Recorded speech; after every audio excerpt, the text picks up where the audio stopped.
The fourth round of the 1994 season takes us to Imola for the San Marino Grand Prix, and it's the first of two Italian tracks that we'll be heading to for the 1994 season.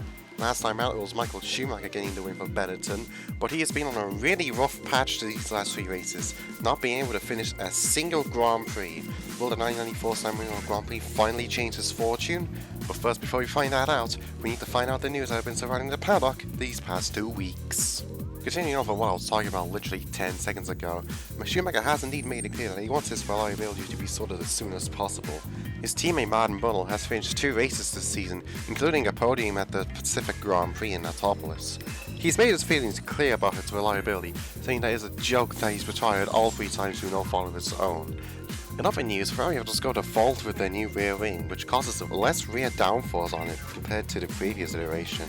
Ferrari have mentioned that they are working to fix this flaw, however how long it will take to fix it, we will only have to wait and see, though I won't expect it to take too long now. In more positive news, and I'm sure many engine manufacturers will be loving this news, there's been less engine retirements in the Donington Grand Prix alone than I believe the first 2 races of the entire season, so the engine reliability has finally been sorted out, and it now leaves the teams to wonder where reliability lies within their own cars, rather than their own engines.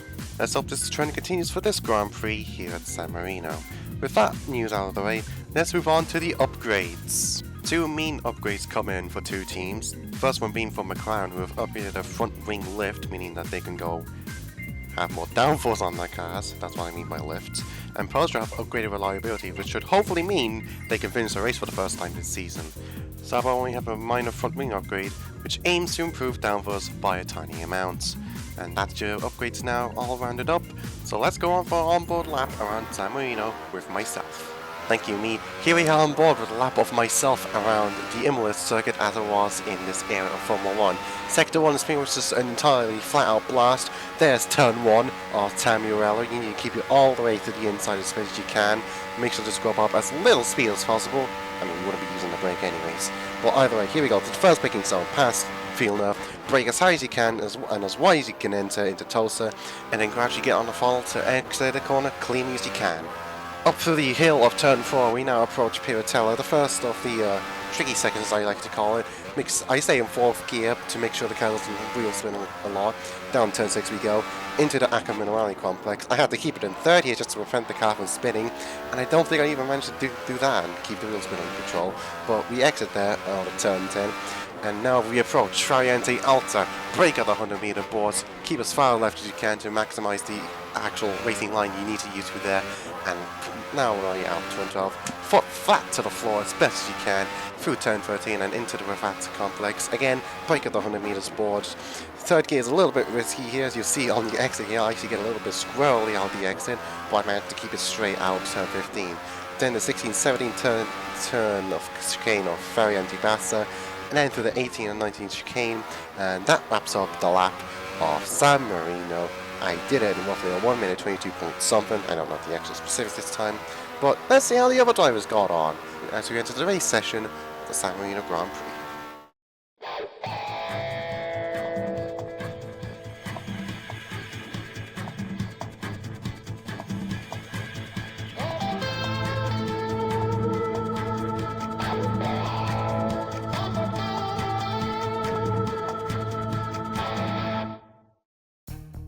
The qualifying results are in for the 94 San Marino Grand Prix. Rows 1 to 5 are all team lockouts, can you believe it? Williams are locked out row 1 with Hill and Patrese, then it's McLaren who line up 3rd and 4th, with Senna leading Herbert, surprisingly by only 4/10.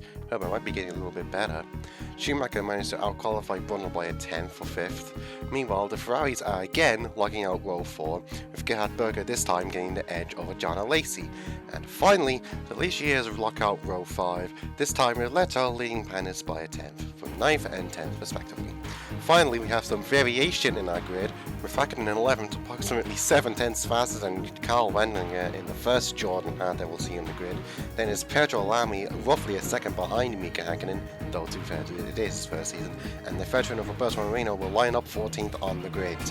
Right behind him actually is his teammate Heinz-Harald Frentzen, and then is Rubens Barrichello for Jordan in 16th.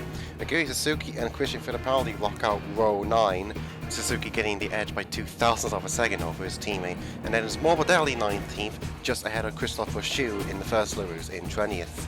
Nico Bador will line up 21st, and 10th behind him, lining up 22nd, is Mark Lundell, who managed to qualify this race unlike last time out. Kaneyama lines up right behind his teammate in 23rd place. Then is the first Peugeot Thierry Boutsen, Philippe Alliot, who manages to qualify again, and Eric Bernard managing to squeak his Peugeot into the field, which sees out both Pacifics of Coulthard and Gilles Devane, and both Simtex of Jos Verstappen and Roland Ratzenberger failed to qualify for today's race. And now 61 laps await our drivers today for the San Marino Grand Prix.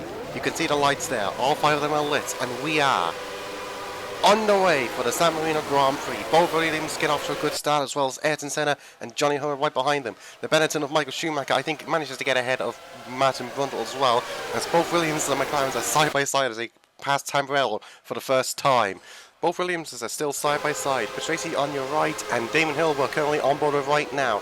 Here they go into Tulsa. Will Damon Hill manage to get the move done on Riccardo Patrese? I don't think he will, and indeed he won't. Riccardo Patrese will take the lead of the 1994 San Marino Grand Prix. Hill will slot into second, and he has to worry about Ayrton Senna behind. Who's going to send it up the inside now through Beatella? He's not going to make a mistake. He makes contact there with Michael Schumacher through turn 6, but I think the order will roughly stay as it is right now, despite Schumacher coming on the fifth from one of the Ligiers. So the order currently so far is Patrese, Hill, Senna, and Michael Schumacher as it stands right now. Moving along to the next lap now, Schumacher still hasn't pulled away from the Ligier behind. I think that might actually be JJ Leto. Here they come now through Acamino Rally. Schumacher, I don't believe it. 4 retirements in as many races for Schumacher. He just can't catch a break this season, and I don't know what it is. Looking now on board with, I believe that's Gianni Morbidelli. Alliot to the inside, contact made. Around they go, Beatella nearly colliding with Eric Bernard there. And Gianni Morbidelli is out of the race in a big accident there. We'll take a replay on board with Eric Bernard here. Here's what he had to see about it. Oh, I don't know how close it was between him and his head there, but that was actually Thierry Boutsen, excuse me. But he is one lucky person to get away with that unscathed. And indeed, Philippe Alliot will be getting a time penalty, roughly about 10 seconds, for the contact he's made there with Gianni Morbidelli. And that leaves 2 retirements in a single lap already. San Marino Grand Prix is already taking no customers, as meanwhile Martin Brundle putting the pressure on, I believe that is, indeed it is Yuki Yaraleto, as he goes to the inside and now outside for Tulsa. Will he be able to make the move stick around the outside? It all depends on the exit here, and he gets the exit as Leto slips up, and Martin Brundle now up into 4th place. That is a brilliant move there from the British driver. Lap 9 now, and Damon Hill is coming under pressure there from Ayrton Senna. He's going to try sending up with the wrong side of Pilatella. It's not going to make it work this time, but he's still side by side, so it's better than what he did last time. Into Acamino Rally we go. No clear decision winner yet. Damon Hill still trying to hang around the inside of the complex, but he's not able to make the move stick. Damon Hill now down to 3rd, and he might have to worry about Martin Brundle now. He might actually extend over the inside. Indeed he will, up the inside of Variante Alta we go. Martin Brundle will actually make the move stick, so that means Damon Hill's lost 2 places in a single lap as well. So that's a big collapse there from Damon Hill. And Martin Brundle, he's not done yet. He wants to go for 2nd place as well. As now we go through Villeneuve now and up to Tulsa. He makes a move stick before we even get to the entry of Tulsa. Martin Brundle is going on an absolute tear this weekend. There's been so many overtakes already in this race, so let's take a race classification update to see where everyone is right now. As mentioned earlier, Riccardo Patrese is leading, but Martin Brundle has to be closing down on Patrese now. Meanwhile, the only Ferrari in the points so far is Gerhard Berger in 6th place, so the Tifosi are not being treated to a world-class race as they might have expected from the Ferrari people today. Meanwhile, looking down at the further end of the field, there's been only 3 retirements so far. Barrichello, which happened off camera, we didn't get to see, and the 2 obvious ones are Schumacher and Gianni Morbidelli, who I believe will be okay despite the accident. Meanwhile, we now look to Carlo Wendlinger, who tries to send it up the inside of Suzuki. Contact made, into the wall he goes and out of the race. A pretty big impact there for Carlo Wendlinger there. Hopefully he'll be okay after that, but that means his race is over. Lap 16 now, and Benetton are calling in Martin Brundle for the first of, I presume, maybe 2 pit stops of this race weekend. So in comes Martin Brundle. We'll see where he comes out now in a couple moments' time. there's one of the Ferraris, I believe that's John Alesi, which means that Martin Buller will now be in 7th place and now has to repass both Ferraris to make back the time lost. And he's seemingly not wasting any time. He's going to try to look for the inside of Piratella. Will he be able to make the mistake? No, he's not. He's going into the wall again. At Piratella, another accident has occurred, and this time it's the casualty of Martin Brundle. John Alesi seems to be unaffected by it, but did Martin Buller go for a gap that just wasn't there? I think he might have done. And that's a big impact to the wall. I just hope that Martin Brundle's okay after that impact. Meanwhile, lap 20, Riccardo Patrici's been called in, and intriguingly enough, this is a one-stop strategy from Williams, as we've been found out. He's filling up long, so that will give the lead to Ayrton Senna, and despite the one-stop potential, there he is there in the background. Not a big gap between him and Senna, but on the very next lap, Ayrton Senna pits, and he's going for a two-stop, I can tell you that much, which means that now Riccardo Patrese, Damon Hill and Johnny Herbert are all within a pack of themselves, presumably all on different strategies, as there's Ayrton Senna now. He exited the pits out in 4th position. Time will tell whether his strategy will pay off. As we now look on to lap 23, Damon Hill looking to the inside of Riccardo Patrese, who's on a heavier fuel load than he is through field nerve, and there's Johnny Herbert in the background, going up the inside of Hill, and he's actually looking for the inside of Patrese as well. Is he going to get 2 cars in a single corner?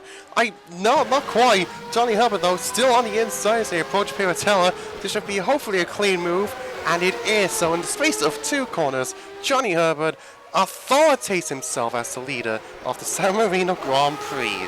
What a brilliant move. Let's take a look at it again. He sends it from a way back and just able to get the move on Damon Hill and just manages to finagle his way up the inside of Patrese and left him absolutely defenseless. Unfortunately, this was due to a low fuel load, so Johnny Herbert pits on the very next lap. And meanwhile, off camera, I apologise for not being able to get that, but Damon Hill now takes the lead, having been able to pass Riccardo Patrese on the lighter fuel load that he has.